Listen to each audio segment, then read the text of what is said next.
प्रिय छात्रों, good morning. इस पर्स ऑनलाइन क्लास में आज आप लोगों को मैं अंश और न्यास इसके बारे में आज बताऊंगा।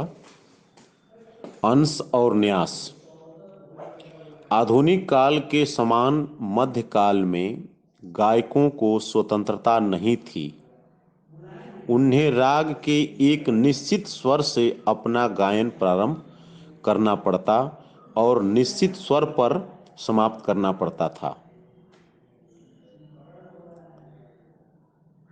जैसे आज हम लोग वादी जिसको कहते हैं कि वादी स्वर है और वादी मुख्य राग का स्वर होता है, उसी से गीत का पहचान होता है, चाहे राग का पहचान होता है कि इसमें बार बार उस स्वर का प्रयोग करते हैं। उसी तरह से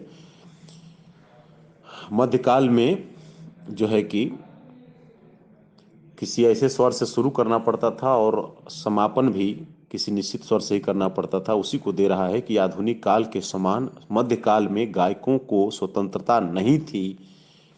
उन्हें राग के एक निश्चित स्वर से अपना गायन प्रारंभ करना पड़ता और निश्चित स्वर पर समाप्त करना पड़ता था।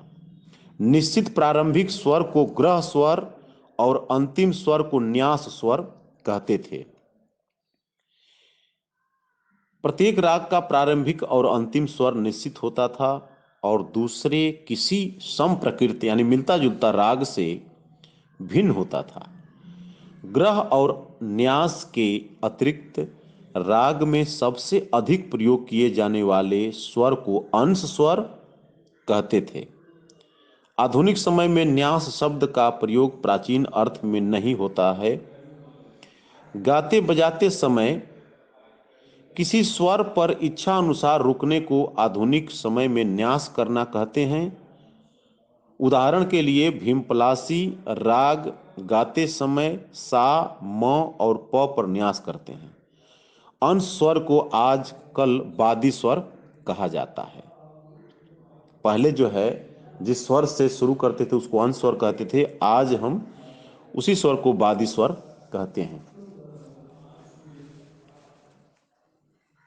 इसके बाद आप लोगों को मार्गी और देसी हमने पहले भी बताया है, लेकिन आज पुनः बता दे रहा हूं। मार्गी और देसी गीत के दो प्रकार बताए गए हैं, गांधर्व और गान। जिस संगीत का प्रयोग गांधर्व लोग किया करते थे, गांधर्व गीत कहलाता था। उसे शब्द प्रधान तथा वेदों के समान अपौरुषेय माना जाता था। उसे मार्ग अथवा मार्गी संगीत भी कहा गया है, कारण उसे मोक्ष प्राप्ति का साधन यानी मार्ग माना जाता था। उसमें कठोर नियमों का पालन आवश्यक था। मार्गी संगीत का प्रचलन बहुत दिनों से बंद हो गया है। जिस संगीत की रचना हमारे संगीतज्ञ करते आए हैं और जिसका प्रयोग समाज में मनोरंजन हेतु हुआ करता है, गान कहलाता है। स्पष्ट है कि संगीत जन रुचि के अनुसार यानी आम जनता के रुचि के अनुसार समय समय पर बदलता रहता है। इसमें आवश्यकता अनुसार संगीतज्ञों द्वारा संशोधन और परिवर्धन होते रहे हैं। हमारा आधुनिक संगीत इसी के अंतर्गत आता है। गान को देसी संगीत भी कहा गया है। देसी संगीत के